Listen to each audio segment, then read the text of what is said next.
সে স্বর্গীয় বংশের এক রাজকুমারী। তার মা ছিলেন অত্যন্ত সুন্দরী, যাকে দানব বংশে উপহার হিসেবে স্বর্গীয় রাজাকে দিয়েছিলেন। কিন্তু এই সৌন্দর্যের আড়ালে লুকিয়েছিল এক ভয়াবহ ষড়যন্ত্র।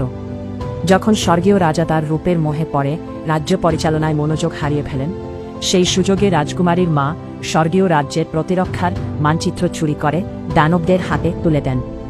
এর ফলে দানব সেনাবাহিনী হঠাৎ আক্রমণ করে বসে এবং মুহূর্তের মধ্যে পুরো স্বর্গীয় রাজ্য ধ্বংস হয়ে যায়। রাজকুমারীর চোখের সামনেই তার পালক বাবা, যিনি তাকে আগলে রেখেছিলেন, তাকে একটি নির্দেশপত্র দিয়ে বলেন যেন সে তার মায়ের সাথে বেঁচে থাকে, এবং এরপরই তিনি আত্মহত্যা করেন। তার গরম রক্ত রাজকুমারীর মুখে এসে লাগে। রাজকুমারী ছোট ছোট হাতে তার বাবার গলা চেপে ধরে বাঁচানোর চেষ্টা করলেও শেষ রক্ষা হয়নি।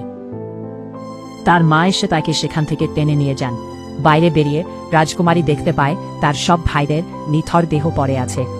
এই ভয়াবহ দৃশ্য দেখে সে এতটাই আতঙ্কিত হয়ে পড়ে যে তার কথা বলার শক্তি হারিয়ে যায় এবং সে বোবা, মিউট হয়ে যায়। দানব রাজা স্বর্গীয় রাজ্য দখল করার পর সেখানে তার রাজধানী স্থানান্তর করেন। রাজকুমারীর মা এখন দানব রাজার প্রিয় মহিষী।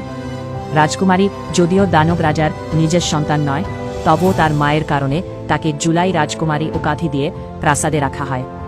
দানব রাজা তাকে অনেক উপহার দেন এবং তার প্রতি সদয় থাকার ভান করেন, কিন্তু রাজকুমারী বুঝতে পারে যে দানব রাজা আসলে কাউকে ভালোবাসেন না, তিনি শুধু ক্ষমতাকে ভালোবাসেন।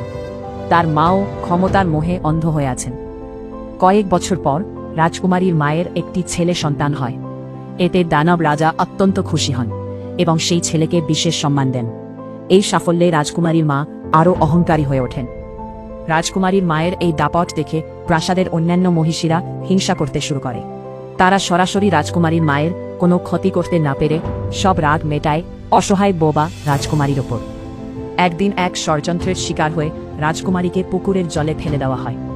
যখন সে ডুবছিল এবং জীবনের শেষ মুহূর্তে পৌঁছে গিয়েছিল, তখন এই কাহিনীতে নতুন মোড় আসে। রাজকুমারী যখন পুকুরের পানিতে তলিয়ে যাচ্ছিল এবং তার নিঃশ্বাস বন্ধ হয়ে আছিল, ঠিক তখন কেউ একজন তাকে বাঁচাতে এগিয়ে আসে।